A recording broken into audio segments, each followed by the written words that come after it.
ചർച്ച അപ്ഡേറ്റ്സിലേക്ക് സ്വാഗതം. ക്രിസ്തുമസിന് ഏതാനും ദിവസങ്ങൾ മാത്രം ശേഷിക്കെ ജെറുസലേമിലെ ലാറ്റിൻ പാത്രിയർക്കീസായ കർദിനാൾ പിയർ ബാറ്റിസ്റ്റ പിസബെല്ല ഗാസ മുനമ്പിലെ ഏക കത്തോലിക്ക ദേവാലയമായ ഹോളി ഫാമിലി ഇടവകയിൽ സന്ദർശനം നടത്തി.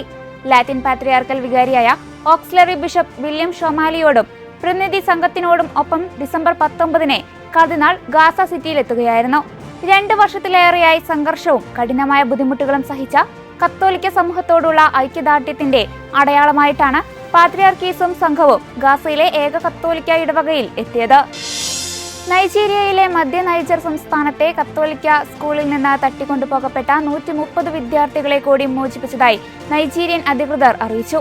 ഈ മാസം ആദ്യം 100 പേരെ മോചിപ്പിച്ചിരുന്നു. നവംബറിലായിരുന്നു നൈജറിലെ വിദ്യാലയത്തിൽ നിന്നും കൂട്ട തട്ടിക്കൊണ്ടുപോകൽ നടന്നത്. എന്നാൽ കുട്ടികളുടെ മോചനം സർക്കാർ എങ്ങനെയാണ് നേടിയതെന്നോ മോചനദ്രവ്യമായി എന്തെങ്കിലും നൽകിയിട്ടുണ്ടോ എന്നോ ഔദ്യോഗികമായി വെളിപ്പെടുത്തിയിട്ടില്ല.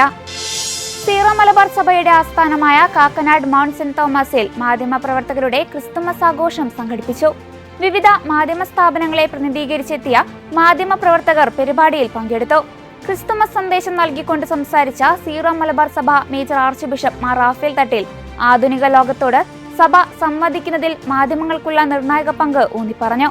ക്രിസ്തുമസ് ദൈവം മനുഷ്യനോട് സംസാരിക്കുന്ന മഹാസന്ദർഭമാണ്.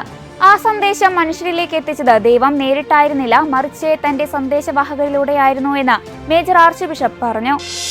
അമേരിക്കൻ സംസ്ഥാനമായ കൻസാസിലെ നിരവധി കത്തോലിക്ക വിദ്യാലയങ്ങളെ ലക്ഷ്യമിട്ട് ബോംബ് ഭീഷണികൾ ലഭിച്ചതായി റിപ്പോർട്ട്. ഡിസംബർ 18-നും ഡിസംബർ 19-നും അതിരൂപതയിലെ നിരവധി കത്തോലിക്ക വിദ്യാലയങ്ങൾക്ക് ബോംബ് ഭീഷണികൾ ലഭിച്ചിട്ടുണ്ടെന്ന് കൻസാസ് സിറ്റി അതിരൂപത പത്രക്കുറിപ്പിൽ സ്ഥിരീകരിച്ചു. പ്രദേശത്തെ നിയമനിർവഹണ ഏജൻസികൾ നിരവധി കത്തോലിക്ക വിദ്യാലയങ്ങളിൽ നടന്ന ഭീഷണികളെക്കുറിച്ച് അന്വേഷിച്ചു വരികയാണ്. കുട്ടികൾ കൊണ്ടുവന്ന ഉണ്ണീശോയുടെ 1500 രൂപങ്ങൾ ലിയോ 14 പാപ്പ ആശീർവദിച്ചു. റോം രൂപതയിൽ നിന്ന് 1500ഓളം കുട്ടികളാണ് ഉണ്ണീശോയുടെ രൂപങ്ങളുമായി ഇന്നലെ വത്തിക്കാൻ ചത്തുരത്തിൽ എത്തിയത്. കുട്ടികളെ കൂടാതെ ഉണ്ണിയേശുവിന്റെ രൂപങ്ങൾ വഹിച്ച മുതിർന്നവരുമുണ്ടായിരുന്നു. 1969-ൽ പോൾ 6 പാപ്പ ആരംഭിച്ച പാരമ്പര്യമാണ് ലിയോ പാപ്പയും തുടർന്നത്. കോവിഡ് മഹാമാരിയുടെ കാലത്ത് ഫ്രാൻസിസ് പാപ്പയും ഈ രീതി തുടർന്നിരുന്നു. ഇതോടെ ചർച്ച അപ്ഡേറ്റ്സ് പൂർണ്ണമാകുന്നു. നന്ദി.